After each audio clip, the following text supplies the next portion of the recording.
ce soir. Bonjour. Micro, ouais.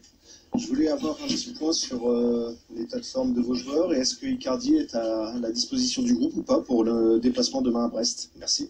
Ouais, je ne sais pas. Avec Mauro, on doit attendre l'entraînement aujourd'hui. Il a beaucoup de douleur après le match et on doit attendre un peu si elle est capable de jouer avec cette blessure ou non. C'est la même chose avec Léo. Il n'est pas blessé, mais il était malade et il essaie aujourd'hui. Et Neymar, Loïc Mbesso, Thomas Meunier, Thilo et Ander ne sont pas disponibles. Bonjour coach, demain vous affrontez Brest qui est encore invaincu à domicile. À quel match vous vous attendez demain? J'attends un match difficile contre une équipe avec, qui n'ont pas perdu à la maison et sont très très difficiles à jouer parce qu'ils jouent très intensif et je pense que l'atmosphère un peu comme un match dans la Coupe de France, quelque chose pour eux et pour nous, nous sommes les favoris, mais voilà, on doit jouer avec la même intensité que notre adversaire et après on veut montrer notre qualité pour gagner ce match-là, mais c'est nécessaire qu'on donne une performance complète, une performance équilibrée pendant le match complet. C'est pas facile parce que oui, nous sommes fatigués et on a eu beaucoup de matchs et quelques joueurs blessés. C'est pas facile, on sait ça, mais c'est pas impossible. Et on attend ça de notre équipe, on attend ça de nous. Et voilà, on prépare ce match maintenant, aujourd'hui, pour être prêt demain. Bonjour Thomas, José Barroso de l'équipe. Mercredi, Leonardo a tiré un premier bilan du début de la saison. Il a dit que c'était très positif du point de vue comptable, mathématique. Mais il a dit qu'il y avait des choses à améliorer. Et c'est un constat que vous-même vous faites régulièrement. C'est quoi les principaux... C'est le deuxième mot quoi? Pour améliorer. Oui. Et c'est quelque chose que vous-même vous dites régulièrement. Oui. Quelles sont les principales choses à améliorer justement? C'est quoi les principaux domaines? Je ne sais pas s'il y a des principaux ou des choses domaines parce que ça change peut-être tous les 3 jours. Avec l'équipe, avec l'atmosphère, avec la mentalité, des choses tactiquement, techniquement, ça dépend de la situation vraiment. Maintenant, j'ai l'impression que nous sommes, l'équipe est ensemble, l'équipe est fiable dans des grands matchs, dans des matchs avec beaucoup la pression, tension. Nous sommes très fiables. On a perdu 2 matchs contre Reims et contre Dijon, c'est un peu atypique pour nous, mais ok, c'est comme ça. Et je déteste de perdre, mais je préfère de perdre maintenant et pas en janvier ou février ou mars dans une phase absolument décisive. Si on doit perdre, comme je dis, je déteste perdre, mais si on doit perdre, je préfère perdre maintenant pour améliorer. Mais c'est toujours des autres raisons. Et après notre analyse, on parle avec l'équipe et il y a des phases où c'est difficile de marquer ou de créer des occasions. Il y a des phases où c'est plus difficile de contrôler des contre-attaques. Et on parle de cette chose-là ou des choses mentalement, mais ça change toujours. Mais j'ai le même avis que Léo. Nous sommes la meilleure équipe dans la Ligue 1. Nous sommes sur la place 1 dans la Ligue des Champions. Nous sommes qualifiés déjà. C'est un bon moment pour améliorer et pour continuer. C'est jamais possible de rester et lâcher. Ça commence demain encore, et il y a beaucoup de choses toujours. Bonjour Thomas, Loïc Tanzi, RMC Sport. Justement, Leonardo est venu devant la presse après le match contre Bruges. Est-ce que vous appréciez d'avoir quelqu'un comme ça dans le club qui prend la parole autres que vous dans les moments difficiles? Dans les moments difficiles? Oui, oui, c'est bien. Pour défendre, c'est toujours bien. Non, c'est bien parce que c'est le club et il y a des choses qu'un club doit dire et doit prendre une opinion. Et c'est bien. C'est pour moi, je connais ça très bien. C'est la même chose en Allemagne et maintenant avec lui, c'est comme ça ici, c'est bien parce que je veux parler des choses sportives et toutes les autres choses, c'est Léo et aussi sportif, mais toutes les choses politiques ou des choses pour le club, c'est très très bien. Bonjour Thomas, Dominique Sévrac, Le Parisien. Cavani vient d'enchaîner 5 matchs sur le banc. Comment vous l'avez senti mentalement? Est-ce qu'il est encore combatif? Est-ce qu'il est déçu? Est-ce qu'il est triste? Et est-ce qu'il a envie de reconquérir sa place? Dans quel état d'esprit il est? Je pense un peu un mix. Il est déçu, oui, c'est clair, parce qu'il est habitué de jouer beaucoup, il est habitué de jouer chaque match, de commencer chaque match, et c'est une grande différence pour un attaquant qui est habitué de commencer toujours, d'être toujours sur le terrain avec le 11 titulaire, et maintenant, pour quelques semaines sur le banc, c'est une grande différence pour sa confiance et pour le rythme, c'est clair. Mais peut-être c'est le plus facile que je parle de l'entraînement hier avec les groupes qui n'ont pas joué. Il fait très très bien. Il fait ça dans un bon état d'esprit, vraiment. Il est déçu, mais il donne tous pendant l'entraînement. Il est là, il ne lâche pas. Il montre qu'il est super professionnel. Il est super fiable et normalement il va jouer demain, c'est absolument nécessaire qu'il commence. Il retrouve le rythme pour lui, pour nous. Oui, je sais que peut-être je ne peux pas faire tous les joueurs sentir absolument heureux, mais c'est comme ça dans un club comme PSG. On doit accepter et j'espère qu'il commence comme ça. Comme je dis, qu'il est personnellement déçu et il est habitué de jouer, mais maintenant il accepte et voilà, il fait toutes les choses avec un bon état d'esprit très très professionnel. Bonjour, Nicolas Georgeau, RTL. Est-ce que vous avez déjà évoqué avec vos joueurs pour éviter une baisse d'intensité avec ce retour au championnat demain à Brest? Marco Verratti disait par exemple, après le match face à Bruges, que si une équipe, si on devait perdre, c'est qu'une équipe nous était vraiment supérieure. Qu'est-ce qu'elle a dit? Si une équipe devait perdre, être amenée à perdre, c'est parce que l'équipe en face était vraiment supérieure. Ah, oui, c'est vrai. Si on peut perdre, c'est clair, on peut perdre chaque. On doit respecter les jeux et on doit respecter que c'est très, très difficile de contrôler les résultats, mais j'ai le même avis. Si on perd, on doit perdre contre une équipe qui est mieux que nous et c'est difficile de trouver. Et voilà, si on manque quelques joueurs clés pendant le match contre Reims, pendant le match contre Dijon, on peut sentir qu'il manque. Marco, par exemple, il a manqué. Contre Dijon, je pense, n'était pas sur le terrain.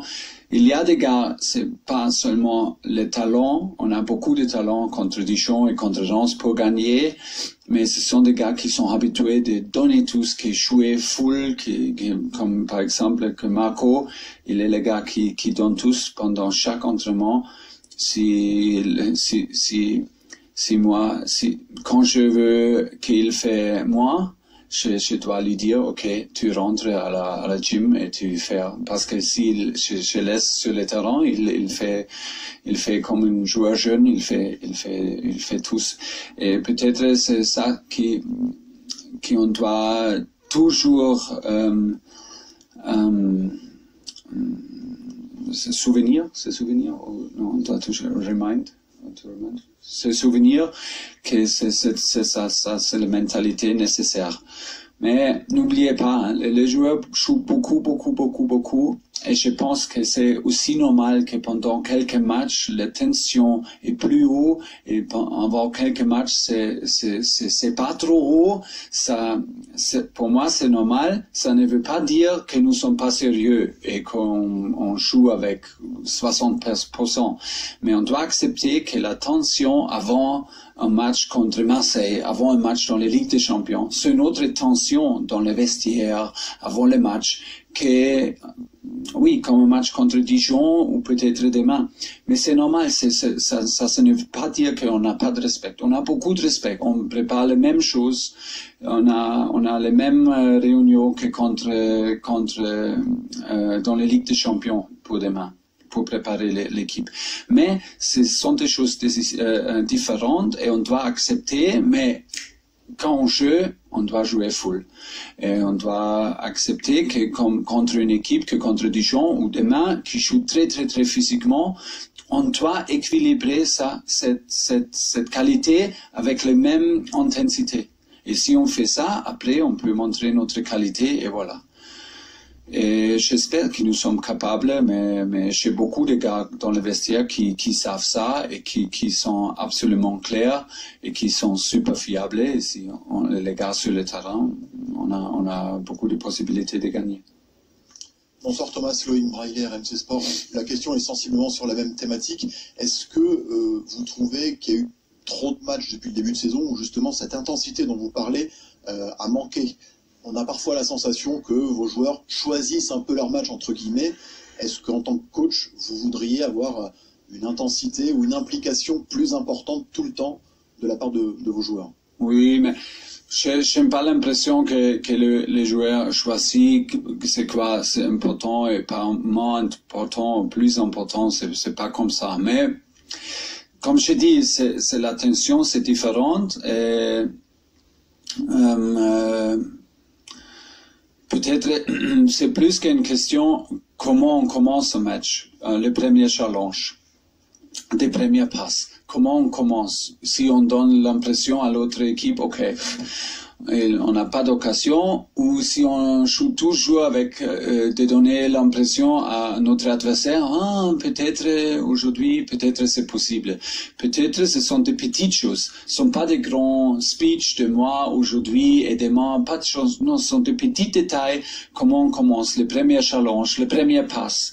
Si on élimine, pour éliminer des adversaires avec des passes, ou on fait seulement des passes pour faire une passe. Ou on fait des passes agressifs pour éliminer des adversaires, ou laisse courir beaucoup, ou jouer très haut. Ou si on contrôle le contre-attaque avec quel état d'esprit. Pour moi, c'est plus ça que des grandes choses qui sont, non, c'est pas possible comme ça, ou pas possible comme ça. Et on doit être attentif, oui, mais l'équipe, comme je dis, si on doit perdre, ok, mais si on doit perdre, on doit améliorer, on doit apprendre, on doit prendre cette défaite pour améliorer et pour être prêt le prochain match qui est un peu similaire, et c'est le match contre Brest maintenant, oui. Thomas, Nicolas Paillard d'Infosport Plus, quand vous évoquez Cavani, souvent, lors des conférences de presse, vous nous dites manque de rythme. Est-ce que se retrouver titulaire demain face à Brest, ça peut être une sorte de déclic pour Cavani, surtout s'il retrouve le chemin des filets? Oui, si ça c'est possible que c'est un déclic positif. Oui, j'espère. Ah oui, j'espère. C'est difficile pour lui de trouver un rythme parce qu'on ne fait pas trop d'entraînement. Et il ne joue pas trop, mais en même temps, je suis responsable pour toute l'équipe et Mauro a fait très bien. C'était pas le moment pour changer Mauro, et pour ça c'était, oui, Eddie qui est sur le banc. C'est super dommage et je n'aime pas, mais c'était le moment parce que j'ai pris la décision pour ce moment-là. c'est pas comme ça que Mauro est mieux pour l'équipe qu'Eddie, mais c'était le moment et Mauro il est dans cette phase où les choses sont bien pour lui et il était là pendant cette phase où Eddie était blessé et voilà, c'est la situation. Pour ça, c'est pas Eddies faute qu'il manque le rythme, mais voilà, il doit jouer pour nous parce qu'il est un grand joueur, un joueur important pour PSG, pour nous. Et normalement, je veux qu'il commence demain. Bonjour coach, Brice Ivanovic, la chaîne L'équipe. Justement, pour en revenir à l'intensité, depuis la deuxième période face à l'OM, vous demandez plus d'implication, plus d'intensité de vos joueurs sur le terrain. Oui. Depuis cette seconde période, on peut dire que c'est moyennement reçu. Est-ce que on sent que vous changez de discours face à nous en conférence de presse. Est-ce que vous avez changé de discours dans le vestiaire? Est-ce que vous avez durcir le ton? Après le match contre Marseille,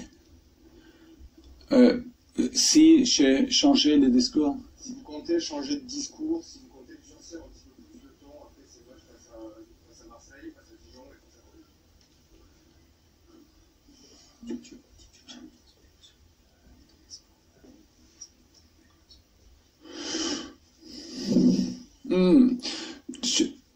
J'espère que mes joueurs savent ça, que normalement je suis très honnête pendant le vestiaire. Et ça veut dire, on peut pas contrôler les résultats, mais notre performance. Et j'espère que je suis très clair de cette chose-là et très honnête. Et c'est quelquefois c'est dur, mais pendant beaucoup de fois c'est pas dur parce qu'on fait bien. Mais si on aime de parler des belles choses, oui, c'est le foot et c'est le vestiaire. On doit accepter qu'on parle aussi la vérité si les choses sont pas bien. Et le deuxième mi-temps n'était pas bien. Mais c'est pas une chose pour parler aujourd'hui parce que on parle après le match, peut-être on parle 2 jours après, et après c'est fini parce que, ok, on a parlé maintenant, honnêtement, peut-être on a montré des images particulières, et après c'est fini. C'est pas comme, je dis une semaine en avant, je dis 2 semaines en avant. Non, on parle des choses, ou s'ils sont bien ou pas bien, on parle des choses honnêtement. Ça peut être un peu plus strict, un peu plus dur ou pas. Mais quand on a parlé, c'est fini. Et après, on regarde en avant. Et c'est le plus important, que nous sommes honnêtement, que nous sommes en critique avec notre performance, toujours, que nous sommes, oui, je suis exigeant, c'est ça, mais si je peux voir tout le possibilité ou le potentiel de le joueur, je suis exigeant parce que j'attends plus et plus et plus parce qu'ils sont capables de faire ça. Et dans quelques moments, c'est nécessaire, mais c'était un bon moment pour moi parce qu'on a fait une grande victoire, 4-0 contre Marseille. Et c'était un bon moment pour aussi dire la vérité pendant une deuxième mi-temps que je n'aime pas beaucoup, mais ok, c'est pas une grande chose. Et voilà, après on a préparé le match contre Dijon normalement comme habitué et le match contre Bruxelles.